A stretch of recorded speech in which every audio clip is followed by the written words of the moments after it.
Bonjour tout le monde, j'espère que vous allez bien. Je fais une vidéo aujourd'hui pour un peu expliquer, pour ceux qui viendraient encore voir mes vidéos ou qui seraient curieux, si vous recevez une notification, puis voyons, ça fait longtemps que j'ai pas eu une notification d'elle, c'est quoi qui se passe? Euh, En fait, en 2021, j'ai commencé à faire des vlogs, puis tout d'un coup, au printemps 2022, j'ai tout arrêté, j'ai pas avisé personne.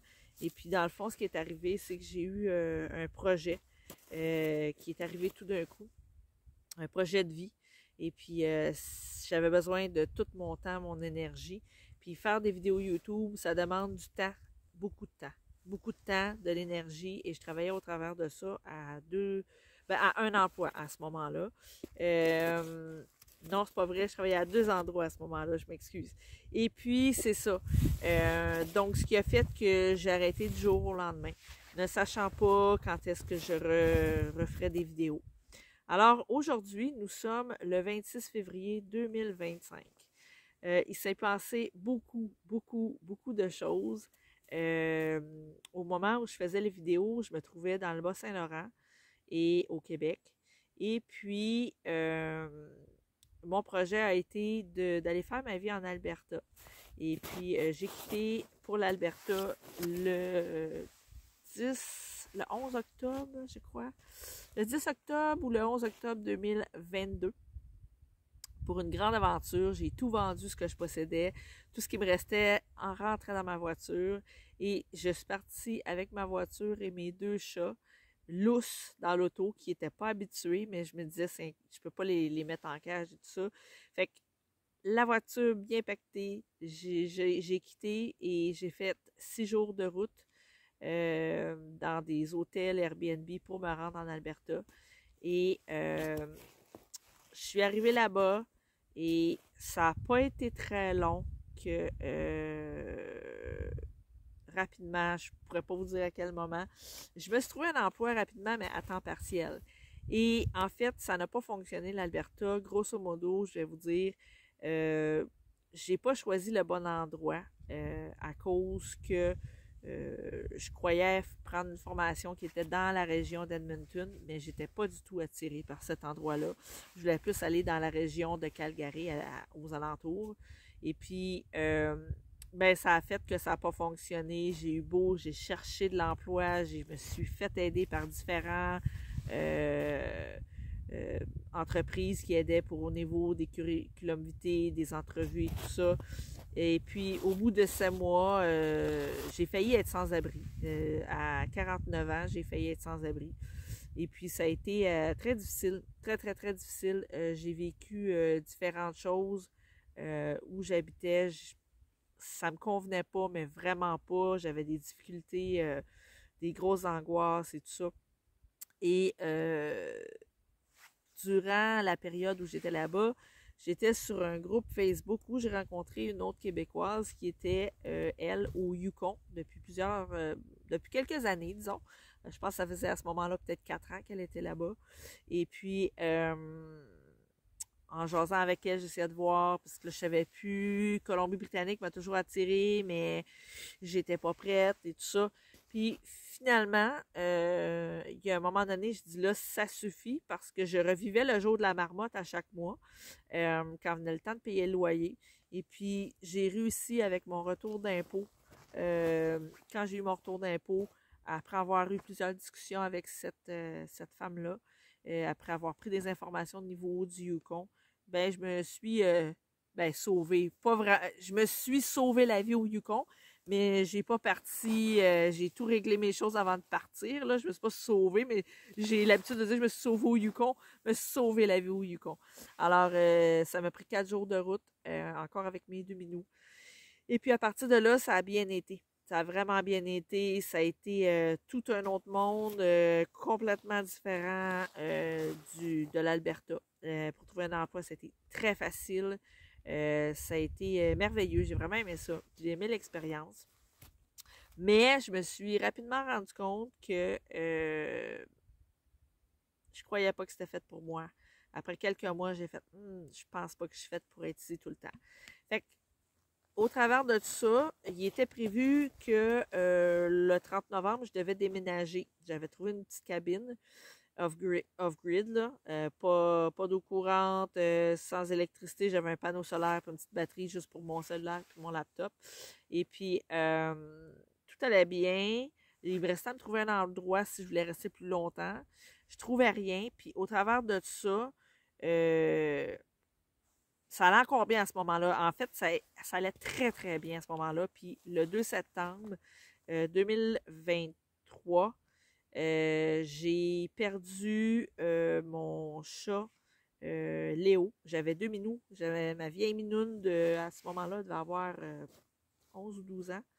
Puis mon Léo avait 5 ans. Puis Léo, c'était une relation particulière. Dans tous les animaux que j'ai eus, ça a été vraiment un animal particulier pour moi. J'avais un très grand attachement. Et puis, il est disparu. Puis mon instinct m'a dit qu'il y a un animal qui l'avait pris. Malgré ça, mon entourage me disait, ah non, je sens qu'il est en vie. Puis là, je me suis forcée à le chercher. J'ai eu recours à une télépathe animalière pour essayer de savoir où le trouver. Puis ça. Mais à la fin du compte, la deuxième fois qu'on a fait de la télépathie, il était rendu de l'autre côté. Ça veut dire qu'il était décédé. Et puis, moi, mon monde s'est écroulé. Faut savoir, là, c'est comme si je suis tombée d'un ravin. Là, mon monde s'est écroulé. Je fonctionnais plus. Mon voisin, mon propriétaire, les gens étaient inquiets pour moi. Puis moi, ben après, je sais pas si c'était après une semaine ou 2 semaines, là, j'ai commencé à dire, ben là, Marc-Claude, faut que tu continues à vivre, là. Je suis en train de me détruire carrément. Puis, quand c'est arrivé à ce moment-là, je me rappelle, j'étais assis devant mon poêle à bois et ça m'a pogné en dedans très, très, très, très fort. Le besoin de revenir aux sources, c'est-à-dire revenir près de mes amis, de mon entourage, dans le Bas-Saint-Laurent, au Nouveau-Brunswick et tout ça. Puis ça m'a pas lâché. J'ai essayé de combattre ça, puis ça m'a pas lâché. Puis finalement, les choses se sont mises en place. Les synchronicités, même si mon taux vibratoire était très, très bas à ce moment-là, se sont mises en place et j'ai pu quitter le 30 novembre tel que prévu et m'en revenir au Québec et venir voir mes amis au Nouveau-Brunswick et tout ça. Donc, je me suis envenue ici, au Québec. J'ai été là une courte période de temps. Et ensuite de ça, je suis retournée au Nouveau-Brunswick. Et puis, j'ai essayé et j'ai été déçue parce que Nouveau-Brunswick, je disais que je l'avais tatoué au cœur.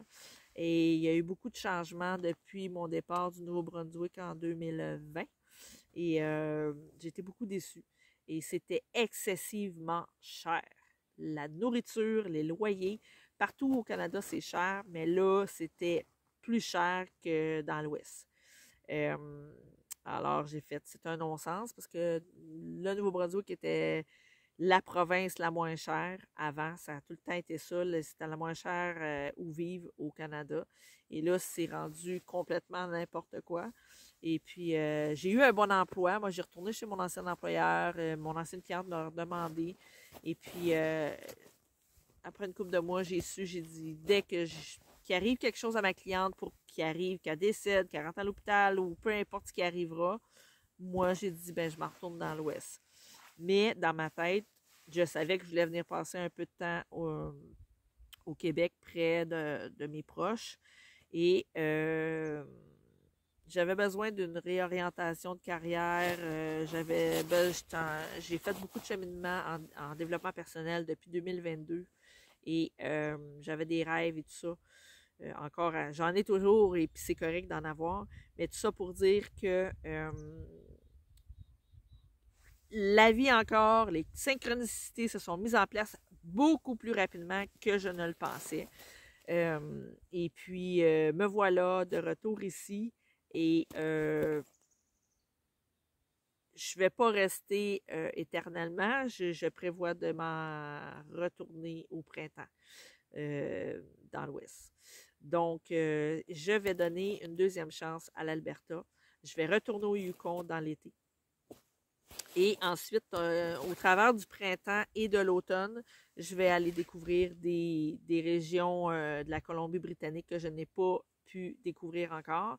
Lors de mon allée, de mon retour du Yukon, j'ai pris l'Alaska Highway. Donc, on se trouve à passer au nord-est de la Colombie-Britannique, que j'ai trouvé vraiment magnifique.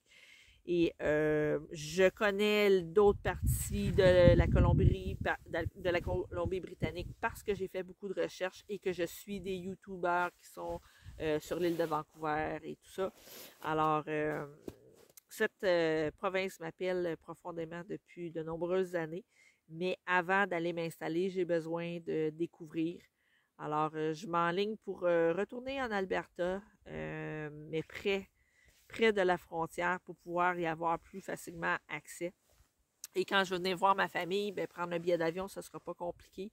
Ce ne sera pas dispendieux parce qu'il faut savoir qu'au Yukon, les billets d'avion, pour y aller et revenir, c'est excessivement long. Et aussi, le voyage est excessivement long. Ce sont des journées entières. Donc, il faut prévoir une journée y aller, une journée revenir, à part de ton temps où que tu veux être là. Fait que ça demande beaucoup de temps et d'énergie et d'argent. Fait que voilà. J'ai toujours le rêve d'y passer un peu de temps. Je devais y aller cet hiver, mais ça n'a pas donné. Je veux aller passer du temps l'hiver, aller voir les belles aurores boréales et voir l'hiver là-bas. Mais comme partout dans le monde, avec les changements climatiques, ce qui arrive, les hivers sont plus ce qu'elles étaient là-bas, comme partout ailleurs. J'ai parlé à mon ami il y a quelques jours passés, puis elle était en t-shirt, puis je pense qu'il avait fait, je sais pas si c'était 7 ou 11 degrés. J'ai dit, quoi? Alors, c'était comme très surprenant pour un mois de février au Yukon. On s'attend pas à ça, là. Alors, c'est ça. Donc, mes projets ont beaucoup évolué, pardon. Et je m'attends de faire des vidéos peut-être style vlog encore, mais moins souvent que la première fois, peut-être juste une fois semaine. C'est pas sûr encore. Je prévois de créer une chaîne YouTube en anglais qui sera probablement ma principale. Alors, voilà, parce que je vais beaucoup être dans le monde anglophone et c'est ça. Donc, moi, ça fait quand même plusieurs années que j'ai ma chaîne francophone. Puis, ça n'a pas eu le succès que j'aurais souhaité.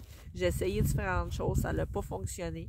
Fait que je sais pas si je vais encore mettre des choses, mais vu que je fais du développement personnel puis que mon désir profond a toujours été d'aider les gens, peut-être que je viendrai mettre seulement des vidéos sur le développement personnel, j'en ai aucune idée, mais je voulais faire une petite vidéo parce que j'en ai fait une aujourd'hui, puis je voulais la mettre sur la chaîne, fait que là je dis je dois quand même des explications après toutes ces années pourquoi que je viens mettre une vidéo là aujourd'hui.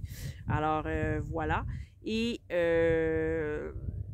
peut-être qu'il y aura un décalage, je ne sais pas, je vais voir là, parce que j'avais un système pour faire les montages vidéo que je n'ai plus, logiciel. Fait que peut-être que ce sera vraiment ras, cru, direct comme ça, pas de coupage, pas de montage, puis ça va être ça.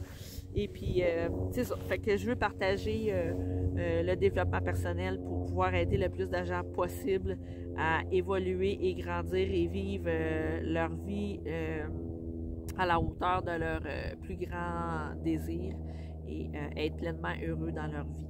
On a juste une vie et la vie est très, très courte. Donc, il faut en profiter pleinement et s'enlever toutes ces barrières qu'on peut s'être mis tout au long de notre vie. Alors voilà, je crois que j'ai fait le tour. Au travers de ça, je vais vous parler de mes 2 minous parce que j'ai fait beaucoup de vidéos avec mes chats. Dans les vlogs, vous voyez mes 2 chats. Comme je vous ai dit, Léo est parti. Et Adèle, elle, qu'est-ce qui est arrivé? Au mois de juin, l'année dernière, j'ai commencé à observer qu'elle boitait. Et il y a différentes choses qui sont arrivées depuis tout ce temps-là. Elle était quand même rendue à 13 ans.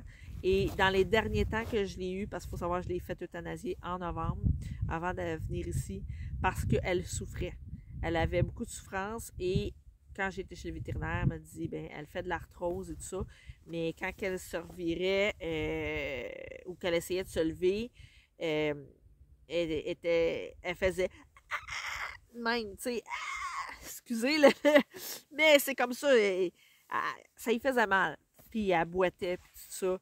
Elle avait encore envie de jouer, elle mangeait encore et tout ça. Sauf que je savais pertinemment que si je l'amenais ici, ça serait très difficile au niveau du stress, de l'angoisse, les marches, il y a beaucoup de marches. Ça veut aller dehors, ça aurait été très compliqué. Et je veux dire, son état n'aurait fait que se dégrader. Et en parlant avec le vétérinaire, ça aurait pris des prises de sang à chaque endroit où je vais pour un suivi, pour avoir un médicament quelconque, refaire des tests de sang à chaque fois. Ça aurait été trop compliqué. Puis moi, je savais que j'étais pour repartir sur la route éventuellement. Donc, j'ai pris la décision de l'endormir parce que je savais que c'est là qu'elle était rendue. J'aurais pas pu la donner à quelqu'un d'autre. C'est un chat excessivement, extrêmement nerveux. J'ai même fait j'ai fait de la télépathie animale avec la même dame avec qui j'avais fait affaire. Alors, c'est ça. Donc, j'ai fait ce que j'ai pu.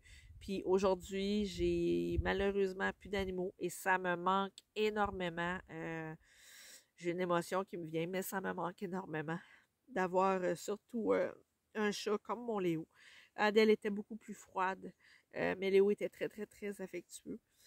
Et puis, ça me manque beaucoup. Donc, la raison, je vous en ai pas parlé, mais c'est un de mes projets depuis longtemps. Je m'étais inscrite en Alberta pour faire ce qu'on appelle du pet sitting ou house sitting, mais pet sitting, c'est d'aller garder des animaux chez eux ou d'aller leur faire prendre des marches et tout ça. C'est ça.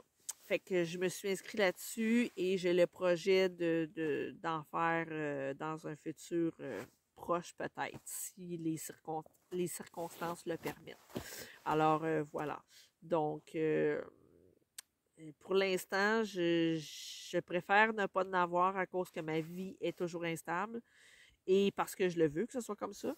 Mais quand je me sentirai prête, peut-être le jour où je serai vraiment stable ou que j'aurai une place vraiment fixe. Peut-être pas. Peut-être qu'à un moment donné, ma vie sera correcte comme elle sera, même si je suis nomade. Il y a des gens qui ont des animaux et qui sont nomades, mais c'est beaucoup plus compliqué au niveau de la gestion du froid, du chaud dans le véhicule quand tu n'es pas là. C'est vraiment plus touché. Donc voilà. Fait que pour l'instant, je prévois pas en avoir d'autres. Mais quand je vais chez des gens qui ont des animaux, je me gâte. Fait que c'est ça.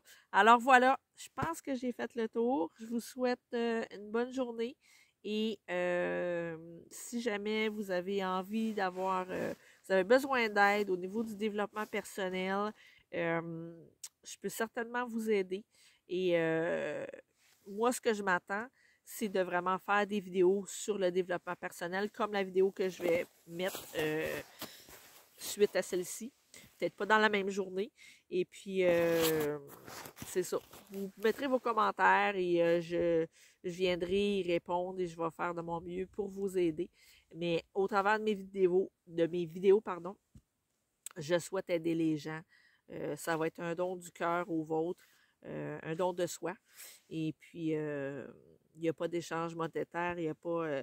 C'est sûr que je crois pas que je vais faire des rencontres en privé.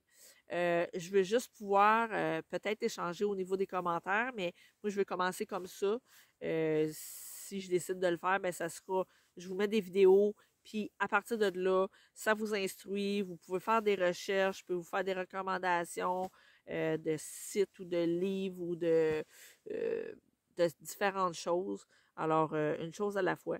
Puis voilà, en espérant que ça leur a aidé des gens et que je pourrais, en faisant ça, aider des personnes à grandir et à évoluer pour avoir, c'est ça, une meilleure vie puis être pleinement heureux. Sur ce, bonne journée et à une prochaine vidéo. Et merci pour ceux qui seront encore ici après toutes ces années. Merci de votre soutien. Et puis, ma chaîne n'est toujours pas monétisée. Et puis, je ne sais pas si elle sera un jour. Mais si j'aide quelqu'un, c'est l'important. Sur ce, à la prochaine et prenez soin de vous. Bye.